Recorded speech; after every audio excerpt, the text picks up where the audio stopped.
அனைவருக்கும் வணக்கம். மனிதரை மிஞ்சும் ஆன்மீக சேனலில் இன்றைக்கி பார்க்கக்கூடிய பதிவு, நாளைய தினம் வளர்பிறை வெள்ளிக்கிழமை. வெள்ளிக்கிழமை அப்படின்னாவே மகாலட்சுமிக்கு உகந்த ஒரு நாளுங்க.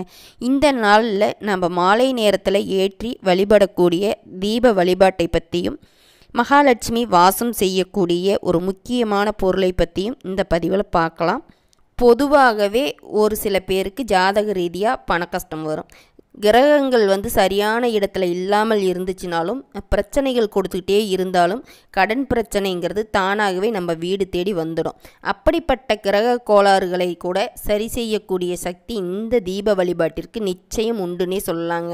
வெள்ளிக்கிழமை இந்த தீபத்தை ஏற்றி எந்த வீட்டில் மகாலட்சுமியை வீட்டிற்குள் வர வைக்கிறாங்களோ அந்த வீட்டில் மகாலட்சுமி நிலையாகவே தங்குவாள் அப்படின்னே சொல்லலாங்க.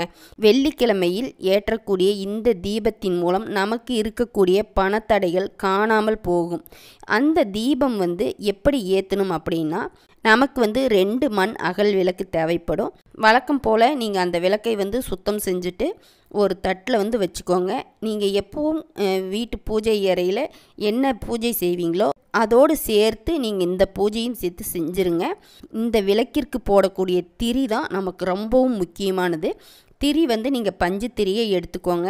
மஞ்சள் கொஞ்சம், பன்னீர் கொஞ்சம் சேர்த்து அதில் நினச்சி நீங்கள் காய வச்சுருங்க. கொஞ்சம் முன்னாடியே நீங்கள் தயார் செஞ்சு வச்சுக்கோங்க. இந்த விளக்கு ஏற்றும் போது நம்ம நெய் ஊற்றி தான் ஏற்றணும்.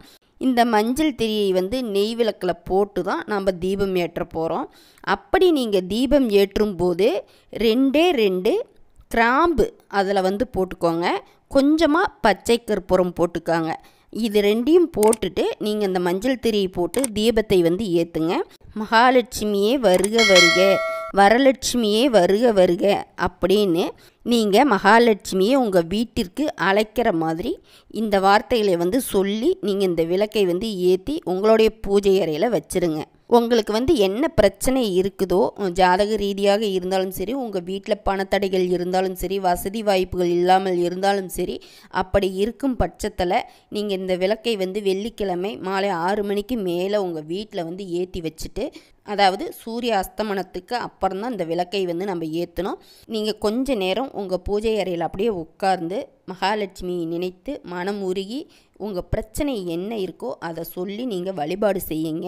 எளிமையான வழிபாடு. இந்த வழிபாட்டை நீங்கள் செய்தாலே போதும். உங்கள் வீட்டில் கடன் அப்படின்ற வார்த்தை கூட தங்கவே தங்காது. வீட்டுக்குள்ளே செல்வம் வந்துக்கிட்டே இருக்கும்னு சொல்லலாம்.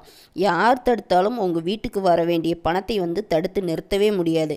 இந்த விளக்கை நீங்கள் ஏற்றி வச்சுட்டு 10 நிமிடமாவது உங்களுடைய பூஜை அறையில் உட்காந்து மகாலட்சுமிக்கு விருப்பமான மந்திரங்கள், பாடல் வரிகள், இந்த மாதிரி உங்களுக்கு என்ன தெரியுமோ அதை நீங்கள் உங்கள் வாயால் படிக்கிறது அப்படிங்கிறது ரொம்ப ரொம்ப நல்லது.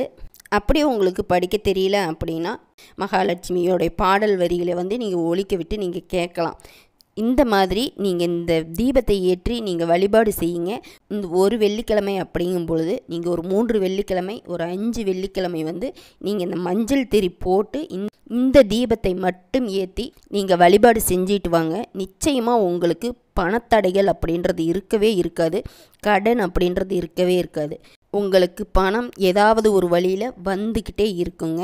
அதே மாதிரி தான் லக்ஷ்மி கடாட்சமும் நம்ம வீட்டில் எப்போவுமே நிறைஞ்சிருக்கணும், அதிகரிச்சுக்கிட்டே இருக்கணும், எப்போவுமே தங்கி இருக்கணும் அப்படின்னா நம்ம இந்த பொருளை வீட்டில் கண்டிப்பாக வச்சுருக்கணும். அப்படி நம்ம வச்சிட்ருக்கும்போது சீக்கிரமாக கோட்டீஸ்வரர் ஆகக்கூடிய யோகத்தை கூட இந்த பொருள் நமக்கு பெற்று கொடுக்குங்க. பணத்தை லட்சுமி அப்படின்னே சொல்லுவாங்க. லட்சுமி பணத்தை அள்ளி கொடுக்கக்கூடிய ஒரு கடவுள் அப்படிங்கிறதுனால தான் பணத்தை நம்ம லட்சுமி அப்படின்னு சொல்கிறோம். லட்சுமியோடைய கடாட்சமும் இல்லாத வீட்டில் செல்வம் அப்படின்றது சேரவே சேராதுன்னு சொல்லுவாங்க. ஒரு வீட்டில் பார்த்ததுமே தெரியும் அந்த வீடு செழிப்பாக இருக்குதா, தரித்திர நிலையில் இருக்குதா அப்படின்னு. தரித்திர நிலையில் இருந்துச்சு அப்படின்னா நிச்சயமாக அந்த வீட்டில் லட்சுமியோடைய அம்சம் குறைவாக தான் இருக்கும். சில பேர் எவ்வளவு பணம் சம்பாதிச்சாலும் சரி கையில் தங்கறதில்ல அப்படின்னு புலம்பிகிட்டே இருப்பாங்க. அப்படிங்கும்போது கண்டிப்பாக லட்சுமி கடாட்சமும் அந்த வீட்டில் இல்லை அப்படின்னு தான் அர்த்தம். லட்சுமி கடாட்சம் பெருகணும் அப்படின்னா நம்ம இந்த நாணயங்களை வீட்டில் வச்சாவே போதுங்க. லட்சுமி உருவம் கொண்ட வெள்ளி நாணயங்கள், கண்டிப்பாக அது வெள்ளி நாணயங்களாக மட்டும்தான் இருக்கணும். இந்த வெள்ளி நாணயம் அப்படின்றது லட்சுமிக்கு மட்டும் இல்லைங்க, சுக்கிரனுக்கும் ரொம்பவே உகந்தது. பணத்தையும் தங்கத்தையும் வைக்கக்கூடிய இடத்துல இந்த வெள்ளி நாணயங்களை வச்சிட்டோம்னாவே போதும், பணம் வந்து கொண்டே இருக்கும் அப்படின்னு நம்பப்படுது.